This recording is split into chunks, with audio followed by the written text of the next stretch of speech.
오늘 말씀의 13절, 14절 보니까 13절 이 물을 마시는 자마다 다시 목마르니와. 예수님이 귀한 시간을 내어서 수가성 운물가에 여인을 만나러 갔습니다. 그래서 물 좀 달라 하면서 하나님의 진리를 그 여인에게 선포하고 계시는 것이죠. 그래서 예수님께서 이 물을 마시는 자마다 다시 목마르니와 했습니다.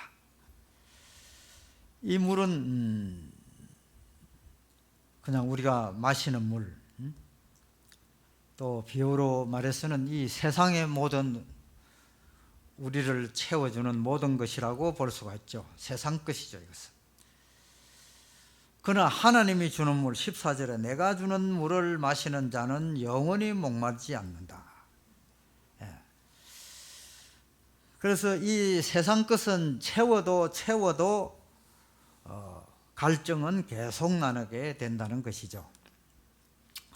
그러나 하나님이 주시는 물, 성령, 하나님의 주시는 이 성령, 진리, 말씀, 생명, 이것은 영원히 갈증이 없는 그런 것이 된다는 것을 말씀하고 있습니다. 그렇습니다. 세상 것은 채워도 만족이 없고 끝이 없습니다.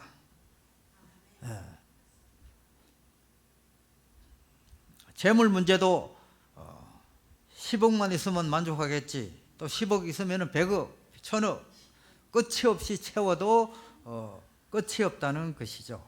갈증은 여전히 계속된다는 것입니다. 저 CT에서 기독교 텔레비전을 보면은 거기 콜링갓이라는 그 프로그램, 그 아픈 사람을 위해서 기도해주고 하는 그런 프로그램이죠. 그 프로그램을 인도하는 그 브라이언 박이라는 그 목사님을 아실 수가 있을 겁니다. 거기 혼자서 다 인도하는 그 브라이언 박 목사님은 정말 대단히 유능한 사람으로서 뭐 똑같은 남자들이 하는 꿈꾸는 것, 남 부럽지 않게 잘 살아보겠다, 오직 목적은 돈이죠. 예수님을 소망으로 삼지 않는 사람들의 모든 목적은 돈에 있는 것이죠. 이분도 믿기 전에 그런 목적을 가지고 중학교 때 미국으로 건너가 가지고 열심히 공부하고, 그래서 미국 변호사가 돼서 돈을 벌어야 되겠다 이래서 변호사 공부를 하다가 보니까 정권회사 뭐 저런데 금융회사 보니까 막 자기는 변호사 해봐야 뭐 연봉 매덕 정도 같으면은 이 금융회사 보니까 막 연봉이 수백억을 받는 그걸 딱 보고는 이 사람이 변호사 공부를 그만두고, 능력이 뭐 어마어마한 사람이에요. 그걸 그만두고 몇 달 만에 그 정권회사인지 금융회사에 입사를 하는 것이에요. 그래가지고는 뭐 거기서 열심히 일해가지고 뭐 20대에 그 세계에서 제일 가는 그 금융회사인데 거기에 부사장으로 막 연봉이 어마어마한 부사장으로까지 올라가게 되는 것이죠. 그러니까 뭐 돈은 엄청나게 벌고, 그래도 이 채워도 채워지 되지 않는, 그래서 자기는 이제 최고의 부자가 돼 보겠다. 그럼 몇백억 뭐 몇천억 뭐 벌어도 만족이 안 되고, 그렇게 하니까 그게 뭐 세계 최고 부자가 돼, 그게 보통 뭐 한 우리나라 돈으로 50조 이상 가져야 세계 최고가 부자가 되는데 그게 뭐 됩니까? 그래서 이 사람이 좌절을 하고 이제 술로 채우고 마약을 하고 그래가지고 완전히 이제 또 차를 좋아해가지고 차 뭐 스포츠카 뭐 수십억짜리 차를 뭐 수없이 여러 대를 사고 뭐 그렇게도 안 되고 결국은 우울증에 30대에 우울증이 걸려가지고 계속 이제 죽을 시도하는 그런 상황까지 가게 되는 거죠. 근데 어떻게 해서 하나님을 우연한 기계에 만나가지고 거의 30대 후반 거의 40 다 돼가지고 만나가지고 완전히 이제 뭐 그런 뭐 세상 것 완전 버려놓고 이제 예수님만 쫓게 되는데 바로 이제 근 40에 신학교로 가서 이제 그래서 이제 여기까지 오고 있는데 하나님의 능력이 그분을 통해서 막 시트에서 하루에 그 한 5,000통의 문자 이런 게 오는데 뭐 기껏이 대화할 수 있는 시간은 정해져 있기 때문에 6명 정도를 이래 얘기를 듣고 기도해 주고 나머지는 뭐 전체를 통괄적으로 기도하고 마치는데 놀라운 하나님의 역사가 막 일어난다는 것이에요. 이 사람은 뭐 세상은 완전히 그냥 버리고 오직 예수만 그런 상황으로 됐다는 것이죠. 이 사람이 놀라운 것은 좀 늦게 회심하고 물론 결혼을 했지만은 결혼한 지 벌써 이 사람이 한 60 중반 가까이 됐으니까 한 25년, 회심한 지도 25년, 결혼한 지도 그 정도 되는데 부인하고 한 번도 싸운 적이 없답니다. 이거는 완전 기적이에요. 이런 사람은 세상에 없어요. 근데 이 사람 그랬다는 거예요. 야, 진짜 이런 사람은 진짜 저 박물관에 있어야 마땅하지 않을까. 그런 시간 있으면 한번 CTS에 한번 보십시오. 그분의 웃음이 100만 불짜리 웃음입니다. 그래서 여기 예수님이 말씀하시듯이 이 물을 마시는 자마다 다시 목마르니와 내가 주는 물을 마시는 자는 영원히 목마르지 아니하리니 내가 주는 물은 그 속에서 영생하도록 솟아나는 샘물이 되리라 하는 것이죠. 그래서 이 예수님을 만나게 되면은 정말 목마르지 않는다 는 것을 확실히 말씀하고 있는 것이죠. 그런데 이 수가성 우물가의 여자는 그러면 주여 그런 물을 내게 주소서, 내가 목마르지도 않고 또 여기 물 길러러 오지도 않게 하옵소서 라고 말하는 것이죠. 아직 예수님의 그 영적인 말씀을 제대로 이해를 못하고 자기는 세상 것만 다 채워지면 행복할 것이라고 이런 착각으로 그런 물을 주시오 이렇게 하면서 하는 거죠. 그러나 이 예수님은 이 여인의 상황을 얘기 안 해도 다 알고 있는 것이죠. 너희 남편을 불러오라. 여자가 대답하되 나는 남편이 없나이다. 이렇게 말해요. 예수께서 너가 남편이 없다 하는 말이 옳다. 너에게는 남편 5이 있었고 지금 있는 자도 내 남편이 아니니 내 말이 참되다. 이렇게 이제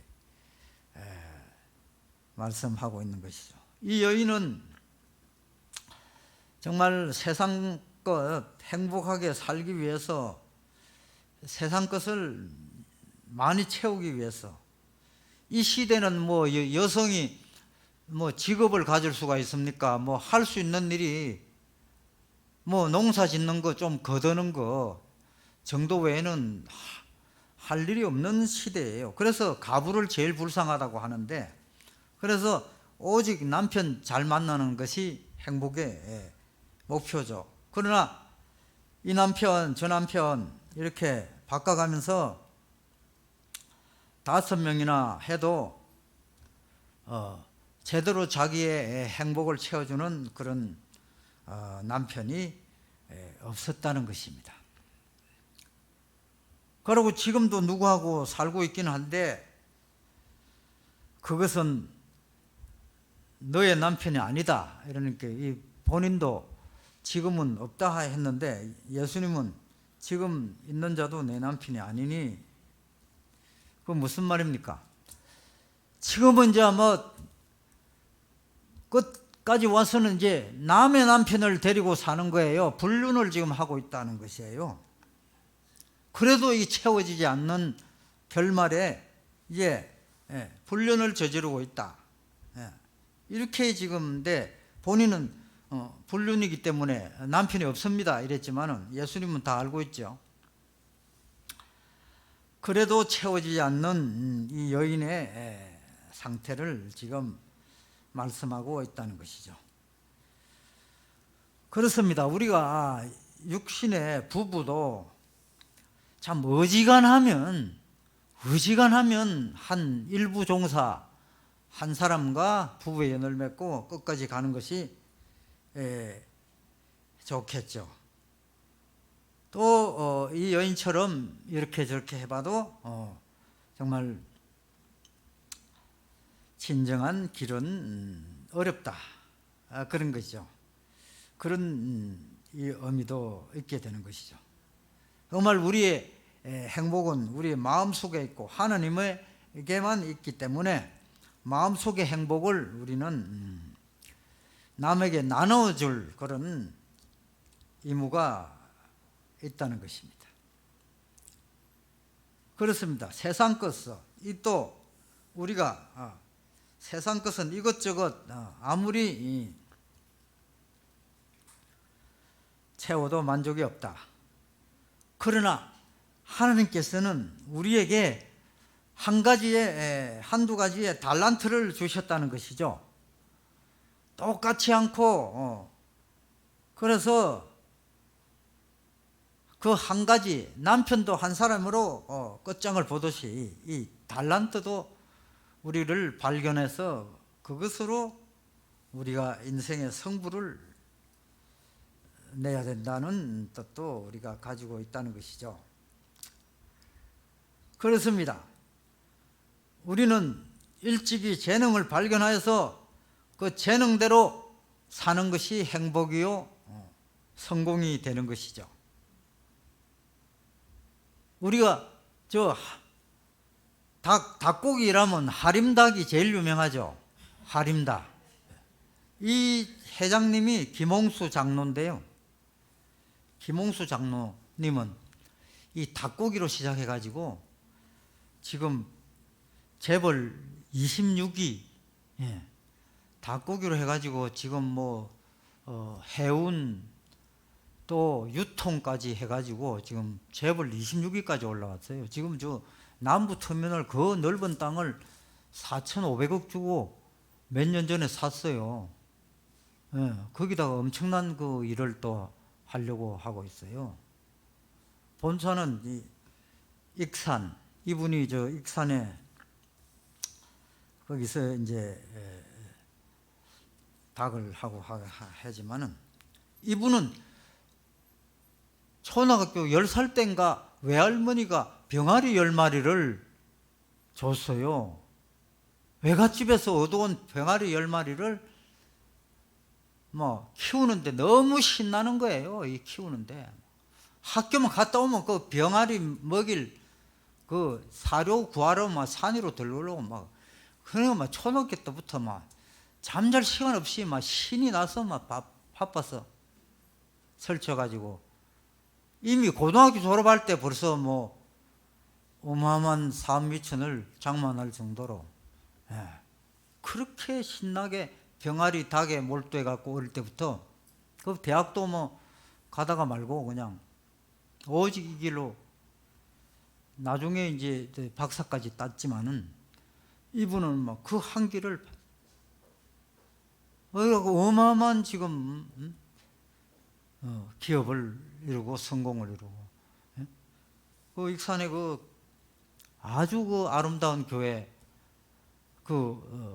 뭐 거의 뭐 그 교회도 이분이 다 짓다시피 한 거죠. 아주 아름다운 교회가 그 장로로서 하신데, 정말 우리는 우리 어린 애들도 어릴 때부터 재능을 발견해 그 길로 가도록 밀어주는 것이 최대한 우리가 길이지, 이 여자처럼 이 남자 저 남자 이거 저거 해봐 가지고는 제대로 되는 것이 없다는 것이죠. 정말 오늘의 네덜란드가 정말 굉장한 뭐 선진국입니다. 이 네덜란드는 뭐 우리가 히딩크 감독을 통해서 잘 알지만은 우리나라보다 뭐 땅 남한보다 면적도 절반 정도, 인구는 뭐 3분의 1 정도밖에 안 되는 작은 나라예요. 그런데 세계 무역 6위예요. 우리나라가 12 정도 되죠. 우리보다 3분의 1 인구밖에 안 되는 작은 나라가 6위의 무역을 하는 거예요. 엄청나게 막 수출입 물량이 어마어마하고 막 너무 살기 좋은 나라예요. 예? 네덜란드 하면 그 땅이 바다보다 낮아가지고 그걸 엄청나게 매립하고 뭐 조건이 너무 열악한 조건이에요. 그런데 지금은 막 교도소가 막 재수가 없어가지고 이걸 어떻게 해야 되나 이래가지고 유럽에다가 광고를 해서요. 야, 너 재수들 그 뭐 교도소 새로 지을 거 없이 우리한테 보내면 우리가 한 명당 얼마씩 주면 우리가 다 관리를 해줄 것이다. 이래갖고 유럽에 있는 재수들을 수입해가지고 그걸 또 하고 있어요. 너무 살기 좋은 나라라 뭐 재질 일도 없고 그냥 뭐 그런 나라가 됐는데, 이 나라의 기초를 누가 세웠냐면은 아브라함 카이프라는 신학자. 이분은 신학자예요. 목사의 아들로 태어나가지고 신학자로서 유명한 사람인데, 딱 생각해 보니까 이 신학이라는 것이 하나님의 이 법이고 이것이 세상에서 승리하는 비결인데, 이래가지고 나이가 들어가지고 정치로 뛰어들어서 당을 만들고 그 네덜란드 수상을 한 거예요. 수상을 하면서 모든 제도를 성경에 맞게 다 맞춰, 교육, 법률 이런 걸 다 해갖고 그 지금 한 100년 전이죠. 이분이 100년 전에 그래 만들어 놓은 게 지금 이때까지 가고 있는 거예요. 이분은 뭐 정말로 교육도, 그래서 하림닥 그 김응수 장로님이 무역관계로 네덜란드 가서 보니까 교육을 뭐 너무 잘 돼 있어 갖고 이 교육이 도대체 어떻게 됐는가 이렇게 보러 학교를 가보니까, 교육에 대해서 물어보니까 초등학교 학생들이 공부를 하나도 안 해요. 그 담임 선생이 1학년 때 딱 맡으면 졸업할 때까지 담임 선생 바뀌지 않아요. 이 담임 선생은 애들을 데리고 무조건 노는 거예요. 그래서 눈여겨보는 거예요. 얘가 어디가 달란트가 있는지 다 그걸 이제 조사하고 그걸 하는 거예요. 그래서 애들은 막 너무 행복한 거예요. 초등학교 때부터 막 학교 막 가고 싶어서 막 새벽에 일어나서 가는 거예요. 막 가면 무조건 노는 게 자기 하고 싶은 대로 하고 뭐 그래가지고 이제 그 달란트를 찾아서 길을 열어주기 때문에 너무 어른이 돼도 초등학교 때 행복하면 어른도 행복하게 되는 거죠. 너무 자기 맡은 바 일에 다 가가지고 적성대로 가고. 그래서 이 정말 김홍수 장로님도 자기가 다 키우는 달란트를 가지고 이렇게 성공하듯이 정말 네덜란드 교육이 진짜 대저릇한 교육이구나. 이런 걸 이제 그걸 깨닫고 늘 간증할 때 이 말씀도 하시는 걸 우리가 봤죠. 그렇습니다. 우리는 이 여성처럼 이 남자 저 남자 그런 것도 아니고 이 달란트도 다 가지고 난 달란트가 다 틀리고 공부 잘하는 애, 그림 잘 그리는 애, 무슨 뭘 잘하는 애 다 그 있는 것을 우리가 발견하기에 힘써서 그 길로 우리가 인도해야 될 줄로 믿습니다. 그래서 우리가 이제 이렇게 예수님이 워낙 잘 알다 보니까 여자가 이러되 내가 보니 선지자로소이다. 이제 조금 예수님이 어떤 분인지 조금 깨달아가고 있죠. 그런데 그렇다면 선지자님 하나 묻겠습니다. 우리 조상들은 이 산에서 예배하였는데 당신들의 말은 예배할 곳이 예루살렘에 있다 하더이다. 그렇죠. 사마리아는 옛날에 북이스라엘로서 거기는 예루살렘을 못 가게 하기 위해서 거기 또 성전을 꾸미고 거기서 예배를 드리라 이렇게 된 것이죠. 그래서 이제 사마리아 거기서 예배를 드리게 되었는데